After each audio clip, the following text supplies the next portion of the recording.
The log roll technique requires 4 to 5 rescuers, 1 to control the head and cervical spine, 2 to 3 to roll the patient on command, and 1 person to position the spine board. The patient will be placed in Haynes position for easier rolling. The rescuers rolling the patient must cross arms at the torso and hips and wait for the command from the head to push the patient into a sideline position. NATA recommends a push technique rather than a pull. The last rescuer to come in places the spine board at an oblique angle against the back of the patient. On a 3 count, the rescuers lower the patient onto the spine board, while the rescuer at the head positions the C-spine in neutral.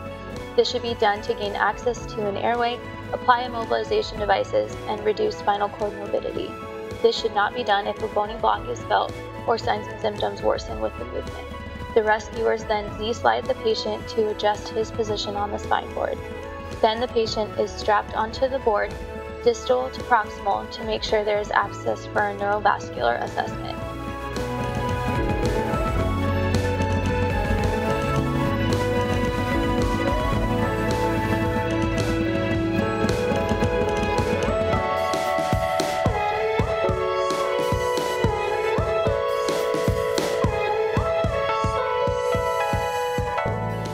Once strapping at the chest, the straps must be placed under the arms to help prevent sliding on the board. Foam blocks are applied next to the patient's head, while the rescuer slides their hand out and places it on top of the blocks.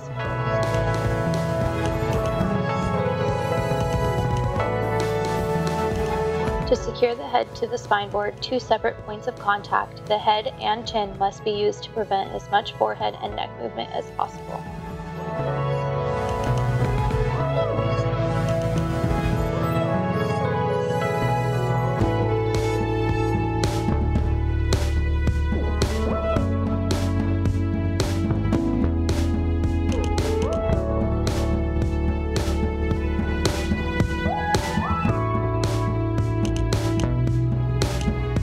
When approaching a prone athlete with a suspected cervical spine injury, the log roll technique is the only option to place them onto a spine board. When rolling a patient with shoulder pads, Haynes position may not be the best technique because of restricted shoulder motion.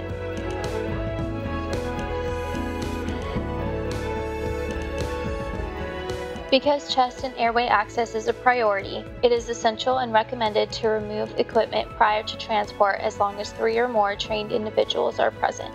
Rescuers should be able to recognize when it is not appropriate to remove equipment on the field. In order to remove the helmet, the 4 clips on the face mask should be cut using trainer's angels or shears.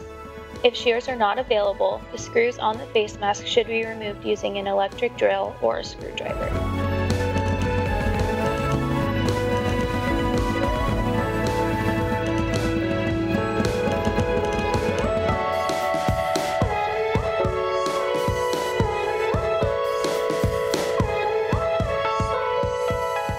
Then the chin strap should be cut off and removed.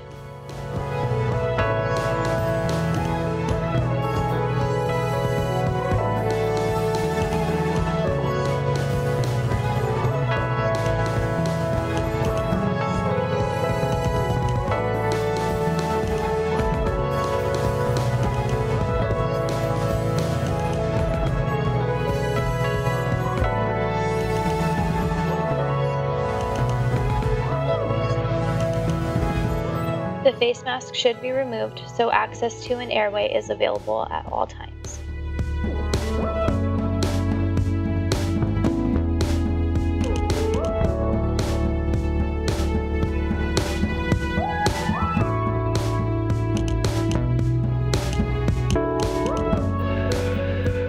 For quick release helmets, a special tool or pen is needed to push the small button to release the face mask. These can be tricky and must be practiced prior to emergent situations because they can be difficult to pop off.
helmet, a rescuer will straddle the patient's chest and slide their hands into the helmet to cradle the head and neck. On this rescuer's count, the head rescuer will then open the helmet and slide it off his head, with rescuer 2 maintaining stabilization of the head and neck. Rescuer 1 will replace rescuer 2 and secure the head and neck stabilization. The jersey and laces must be cut in order to remove the pads. The jersey will be cut down the middle and at each sleeve to be removed.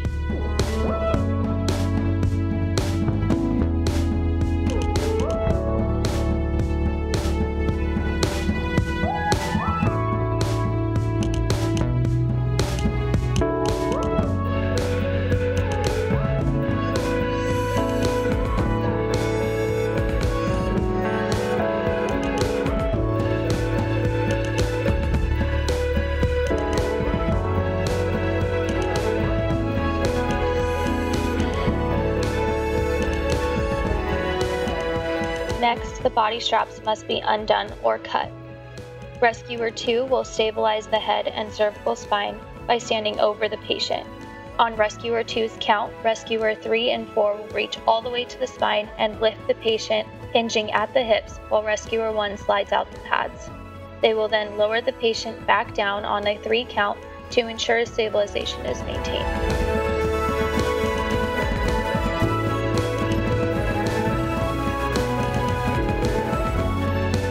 When performing the 8-person lift, 3 rescuers are positioned at either side of the patient.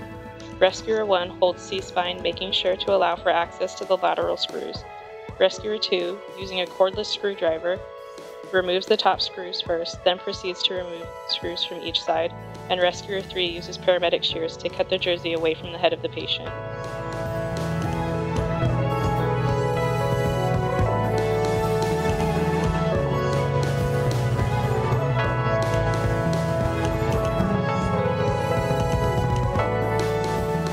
After all of the screws have been removed, the face mask can be lifted off.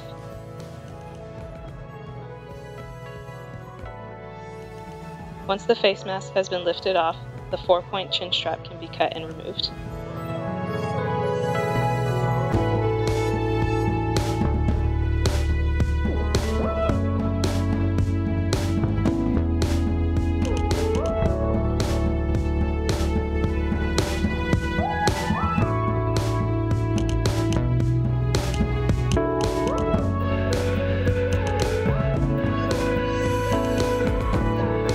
Rescuer 2 would then use paramedic shears to cut the pads along the diagram shown. Shown here is the tightening mechanism of the helmet. To tighten, you squeeze both edges together. To loosen, you must squeeze the release mechanism and separate. In order to remove the helmet, Rescuer 2 must reach around to the back of the helmet and squeeze the release mechanism to separate the 2 edges. Once the mechanism has been released, Rescuer 3 straddles the patient to maintain inline stabilization of C-spine. While Rescuer 3 holds C-spine, Rescuer 1 gives a count, 3, 2, 1, to remove the helmet, then removes the helmet. Once the helmet has been removed, Rescuer 1 gives another count and maintains holding C-spine. Once Rescuer 1 has regained inline stabilization, the patient's arms are crossed over their chest and the practitioners take their places at the side of the patient. The practitioners interlock their arms and place their heads against each other's shoulders to allow for proper leverage. Once all rescuers are in position, Rescuer 1 gives a count, and all rescuers lift the patient 6 inches above the ground, hold him, and allow for Rescuer 8 to slide the spineboard underneath the patient. Once the spineboard is in place, the patient is placed down on Rescuer 1's count and secured with straps moving from distal to proximal.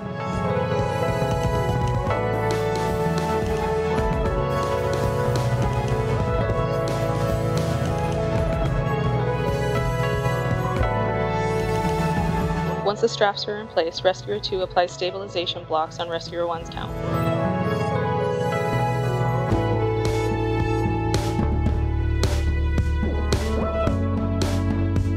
Once the stabilization blocks are in place, the head and chin straps can be applied.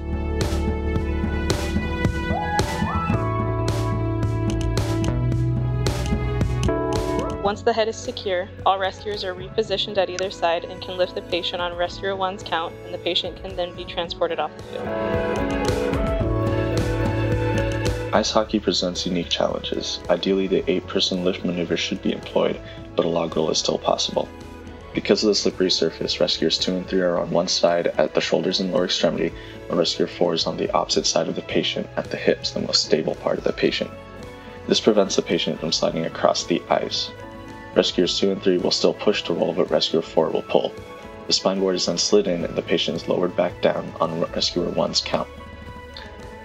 A Z-slide can be performed to center the patient again.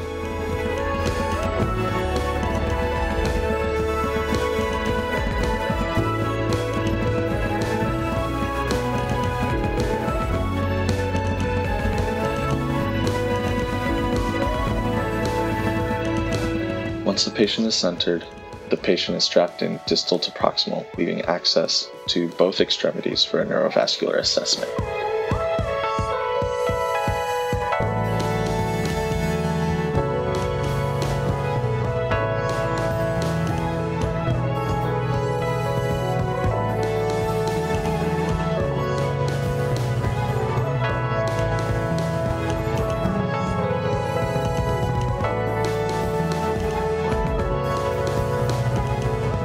Foam blocks are used to stabilize the head.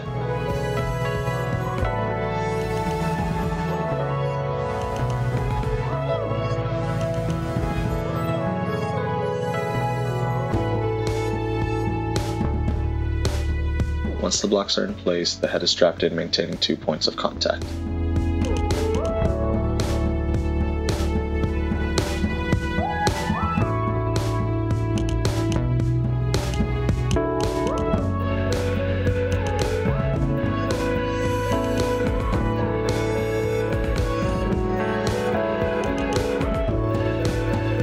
With a prone athlete, the log roll is the only option.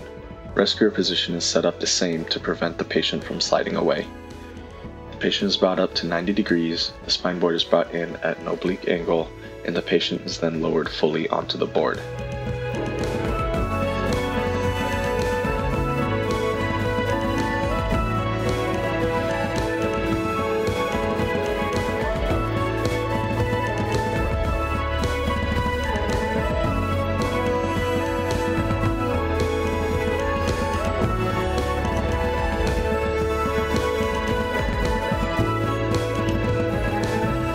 A Z-slide can be performed again to center the patient.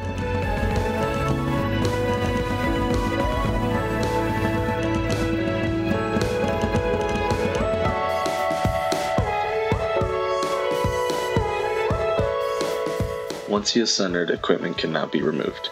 Again, be sure to familiarize yourself with your athlete's equipment. The side straps and clips should be cut.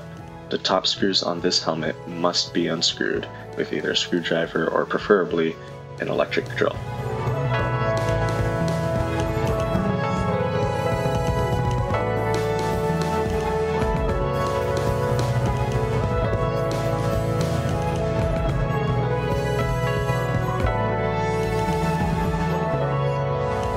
Once the side straps and screws have been removed, the face mask can then be slid off.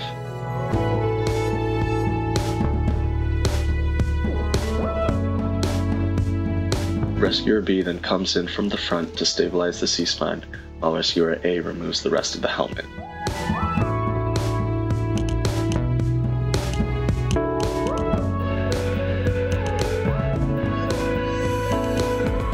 The jersey can then be cut off to expose the equipment underneath by cutting down the front of the middle and down each sleeve away from the head.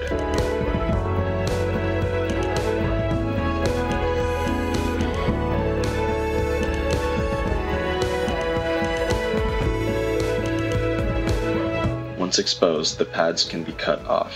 The side straps on the arms and torso can be cut, as shown here, while the main equipment can be cut along the soft portion of the pads as demonstrated.